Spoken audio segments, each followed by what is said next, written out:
السلام علیکم. آپ سن رہے ہیں اپنا ریڈیو نیو یارک اور دیکھ رہے ہیں اپنا T V New York. Programme یادیں اور باتیں کے ساتھ حسن جلیل اور میں آپ کی میزبان زوبی علی. اور امید ہے آپ سب ہمارے سننے والے پیارے پیارے سننے والے خیریت سے ہوں گے اور ہماری دعائیں آپ جہاں ہو خیریت سے ہوں. اور السلام علیکم حسن بھائی. وعلیکم السلام. پہلا سلام تو آپ نے بڑا زوردار کیا. جی میں پہلا تو میں بڑا زوردار کرتی ہوں. جو بیچارے اونگ رہے ہوں گے نا وہ بھی اٹھ کے بیٹھ گئے ہوں گے. تو جی کیسی طبیعت ہے آپ کے حسن ٹھیک ہے؟ بھائی؟ آپ خیریت سے؟ جی میں اللہ کا الحمدللہ شکر ہے. بالکل خیریت سے. اچھا اب طبیعت آج پروگرام کے بالکل آغاز میں ناساز ہے. آپ کی طبیعت ناساز ہے؟ کیوں؟ خیریت کیا ہوا؟ جی لیکن میں اس منصوبے عمل کر رہا ہوں مقولے پہ. جب میں ہاں ریڈیو میں داخل ہوا تو اسٹیشن ڈائریکٹر ہوں صاحب نے جہاں اور بات مجھے بتائیں وہاں ایک تلقین کی، ایک جملہ جو میں نے گرا سے باندھ دی. انہوں نے کہا دیکھو بیٹا جی ایک چیز اپنے ذہن میں رکھ کہ آپ جب سامعین سے مخاطب ہوتے ہیں اور اسٹوڈیو میں داخل ہوتے ہیں تو آپ رنجیدہ ہیں، خوش ہیں، اداس ہیں، پریشان ہیں. آپ کی آواز جو ہے نا جب آپ اسٹوڈیو میں داخل ہو تو آپ سب کچھ بھول جائیں. آپ کی آواز میں وہی برائٹنیس، وہی شگفتگی ہونی چاہیے. تو میں نے 2 منٹ پہلے اپنے آپ کو ٹھیک کیا. اصل میں کچھ تھوڑی سی طبیعت، وہ موسم بدل رہا ہے نا ہو جاتی ہے. تو کل سے بالکل کچھ بالکل. طبیعت، کل سے تو کچھ طبیعت سست تھی، مطلب اور نہ ہوں بیمار ہے نہ کچھ ہے. ٹھیک طبیعت ٹھیک میں ٹھیک سستی تھی سمجھی. تھوڑی سی، تو آج میں دن ابھی بھر دھوپ دیکھتا نکل رہا آئے ہوں. تو اگر دھوپ نکل آئے تو طبیعت میں فریشنس بھی آ جائے. ہو سکتا ہے ہاں ابر آلودہ موسم. بالکل. ہاں کچھ ہے، مطلب کبھی ابرالود ہو جاتا ہے، کبھی بارش ہو جاتی ہے، کبھی گرمی ہو جاتی اچھا ہے، یہ موسم چل رہا ہے. ہاں یہ اچھا. اور میں آپ کو بتاؤں کراچی کا موسم کیسا چل رہا ہے. ہم دن میں تو ذرا گرمی ہے، رات میں نا ٹھنڈک ہو رہی ہے. چادر لے لیں اچھا تو گرمی. Very good. جب چادر لے لیں تو گرمی فیل ہو رہی ہے، اتار کے رکھ دی، اس کے بعد ہلکی ٹھنڈک لگ رہی تو پوری رات یہ ہاں چادر لے لی، چادر اتار دی، چادر بس لے لی، یہ چادر اتار دی. جب موسم یہ بدلتا ہے تو پھر یہ یہی ہوتا یہ مسئلہ ہو رہا ہے. اچھا پروگرام کے آغاز میں ہم کچھ ایک دو ہے. میسیجز ہیں ضرور وہ ضرور. ہم ذرا پڑھ بالکل. لیتے ہیں. اچھا یہ ثنا طارق نے ہمارا شو بہت پسند کیا ہے اور لکھا ہے ہر ہفتے انتظار رہتا ہے آپ کے شو کا. میں اور دادی بہت شوق سے سنتے ہیں. اچھا ویری گڈ. بھائی ثنا بہت شکریہ آپ کا بھی اور دادی کا بھی جو سن رہی ہوں گی ذوق یقینی طور پہ، ان کے لیے السلام علیکم بھی. اور جی بس سنتی رہیے اور اپنی رائے سے بھی آگاہ کیجیے آپ کیا سننا چاہتی ہیں تاکہ ہم وہ سیگمنٹ جو ہیں وہ بھی اس میں ایڈ کریں. اچھا. اور منزہ ہاشمی نے کہا آپ نے کمنٹری کیوں چھوڑ دی؟ یہ اچھا اپنے یہ بڑے لوگ سوال کرتے ہیں. اصل میں مسئلہ ہوں یہ ہے کہ امریکہ میں اتنی دور بیٹھا ہوں، ہوں وہاں جانا ہے اور آپ کامنٹری کے جب کوئی سیریز ہوتی ہے تو بڑی لمبی ہوتی ہے، کم از کم مہینے 2 مہینے کی.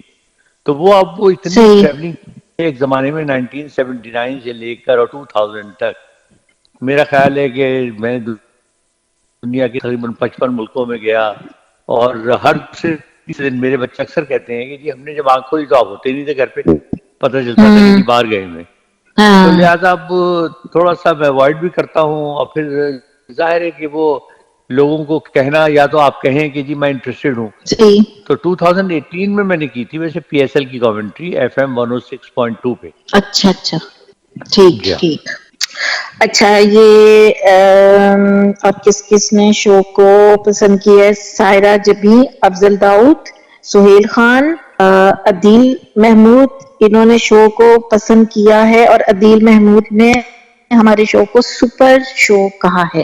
بہت شکریہ عدیل اور آپ سب بھی، تھینک یو ویری مچ. کیونکہ شو اگر کچھ ہے تو آپ لوگوں کی وجہ سے ہی ہے. اور میں بار بار یہ بات دہراتا ہوں کہ آپ کے بھی ذہن میں اگر کوئی آئیڈیاز ہوں، کوئی ایسا واقعہ ہو، کوئی بات آپ کہنا چاہتے ہیں تو آپ ریکارڈ کر کے بھیجیں، ہم اسے بھی نشر کریں گے. یہ بالکل بہت اچھا آئیڈیا ہے. یہ اپنی شیئر کریں آپ کے ساتھ کیا کیا واقعات ہوئے ہیں، بالکل بالکل. تو وہ بھی بڑا انٹرسٹنگ ہو جاتا ہے. اور آپ بتائیں آپ کے ساتھ کیا کیا واقعات ہوئے؟ میرے ساتھ تو واقعات ہی واقعات ہوتے رہے. واقعات در واقعات. واقعات در واقعات.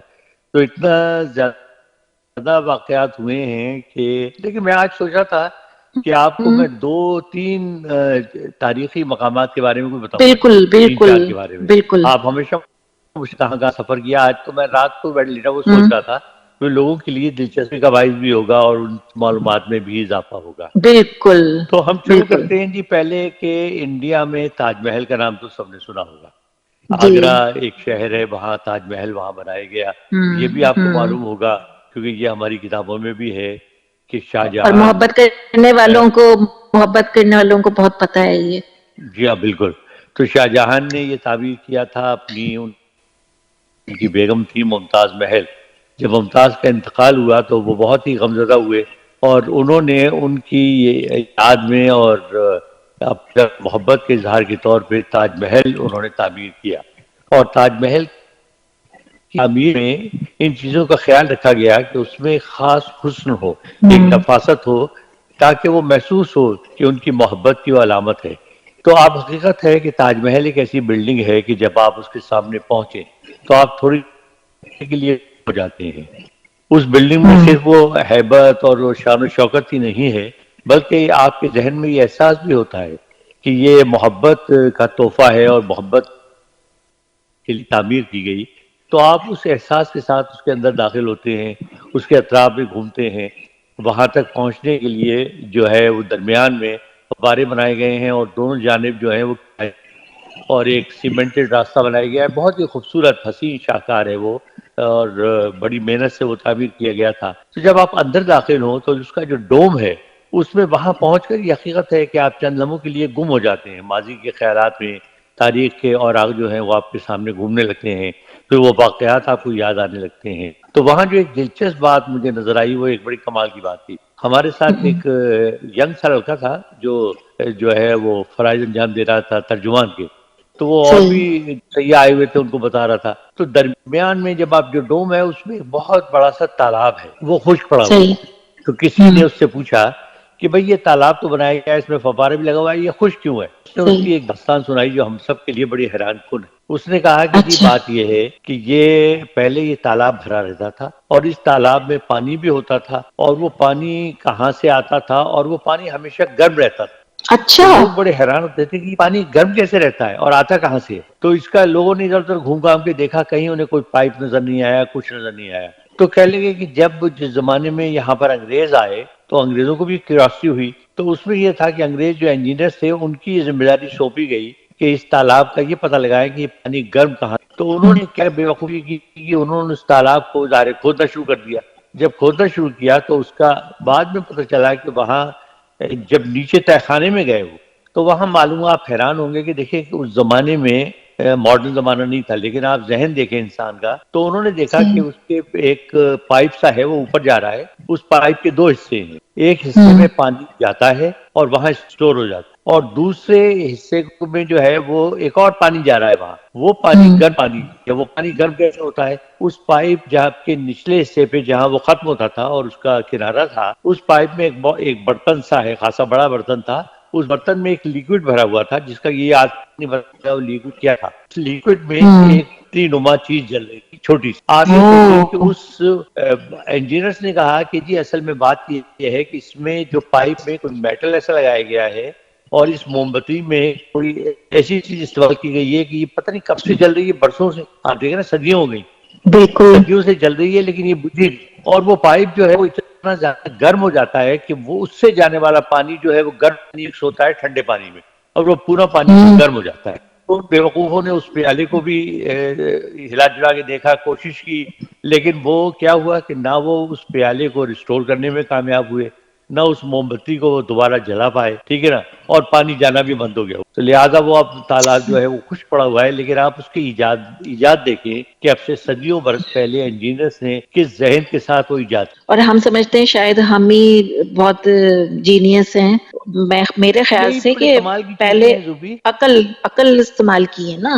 ہم نے تو عقل بیچ کے کھا گئے ہم. ہوں آپ کو میں بتاؤں شاید وہاں قلعے میں اور ہمارے یہاں لاہور میں بھی شاہی قلعے میں ہم جب وہاں لال قلعہ گئے تو لال قلعہ میں بھی وہاں آپ نے سنا ہوگا، تاریخ میں بھی پڑھا ہوگا کہ وہاں پر جو شہنشاہ ہوتے تھے خاص طور سے اکبر، وہ ان کا ایک دربار خاص تھا اور ایک دربار عام جی تھا. بالکل. دربار خاص تو وہ ہوتا تھا جہاں ان کے خاص درباری، ان کے نورتن اور ان کے وزراء وغیرہ جو ہے وہ خاص اجلاس میں شرکت کرتے تھے. جو ہوتا تھا وہ اجلاس عام ہوتا تھا.